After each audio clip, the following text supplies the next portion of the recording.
Ketegangan antara Israel dan Palestina masih terus berlangsung. Keduanya sama sekali belum menunjukkan tanda-tanda bahwa perang akan segera selesai. Terbukti dalam sebuah rekaman yang ramai beredar di media sosial Telegram pada Senin 5 Februari 2024. Dalam rekaman tersebut memperlihatkan saat adegan lava mortir yang digunakan oleh Mujahidin Brigade Al-Quds saat menghancurkan konsentrasi musuh dan tentara di garis depan penyerangan di kota Khan Yunis. Prajurit Hamas di titik yang berbeda-beda meluncurkan serangan mematikannya ke titik pertahanan Israel. Serangan itu diklaim tepat mengenai sasaran dan menghancurkan posisi musuh. Video ini viral dan menuai beragam komentar dari warganet.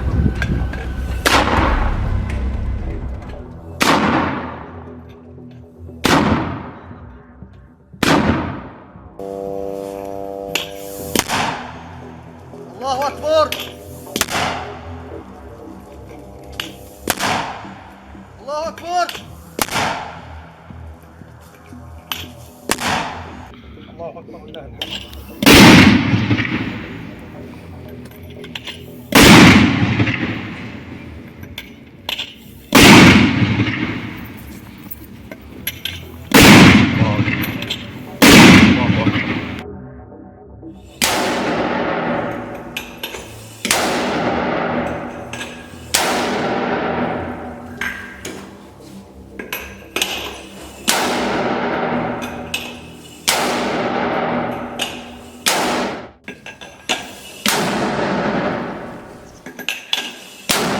Allahu Akbar.